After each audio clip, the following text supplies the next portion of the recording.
day everyone. Today I will discuss the proper use and functions of PPE. What do you mean by PPE? PPE or personal protective equipment refers to the special clothing or gear worn by individuals to minimize exposure to hazards and serious injury. Here are the following equipment. The first equipment is anti-static strap. This equipment is used to prevent electrostatic discharge that can damage a component. The second equipment is anti-static knot. This equipment is used to protect electronic parts from static electric. The third equipment is safety glasses. This equipment protects our eyes from dust and small particles. The fourth equipment is face mask. It prevents inhalation of dust during cleaning. The fifth equipment is gloves. It protects our hand from sharp edges. Lastly, rubber sole shoes. It protects from electrical shock. Those are the equipment that we are going to use during our activities.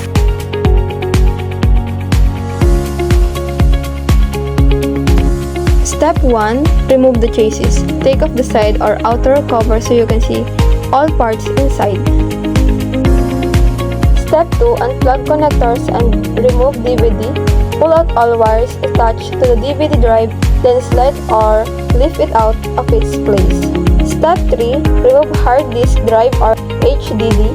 Unplug the cables from the hard drive, unscrew it, and take out gently.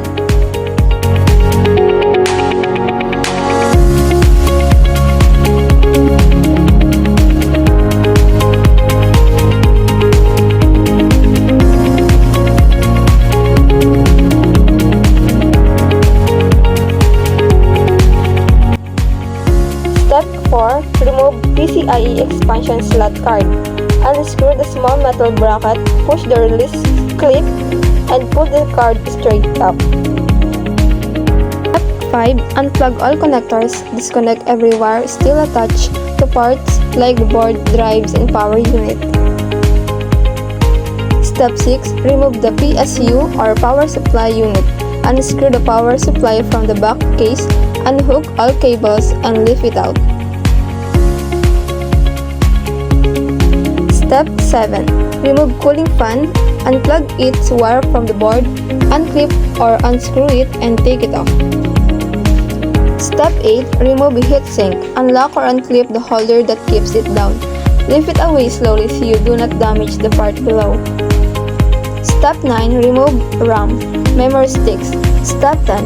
Remove CPU or processor. Step 11. Remove motherboard. Unscrew all screws holding it place, unhook any small wires still connected, and lift it out.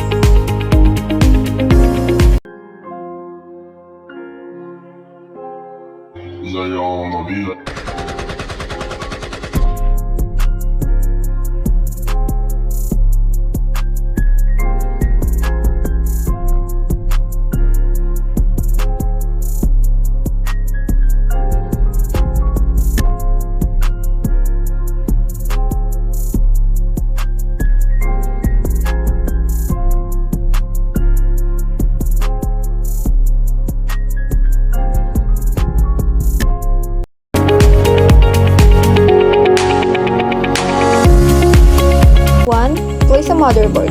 Fit it carefully inside the case, align holes, and screw it lightly in place. Step 2. Install CPU.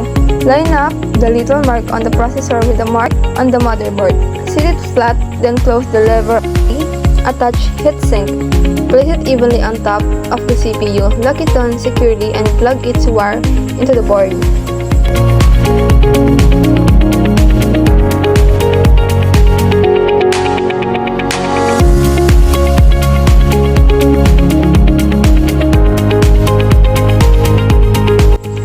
Step 4. Insert RAM. Step 5. Install hard disk drive or HDD. Slide it into its space. Screw it tight but do not connect cables yet. Step 6. Install cooling fan. Fit it in the right spot. Step 7. Install DVD drive. Slide it into the drive bay.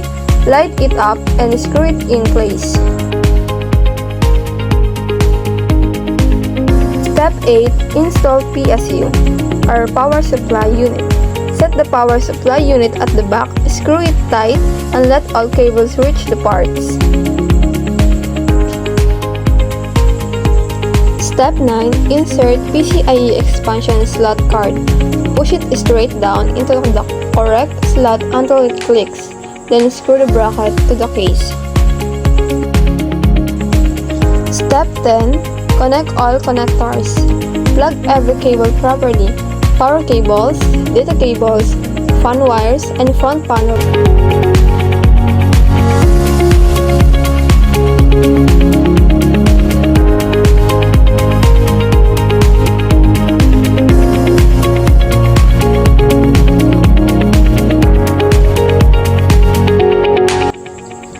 Last, step 11, put back chassis.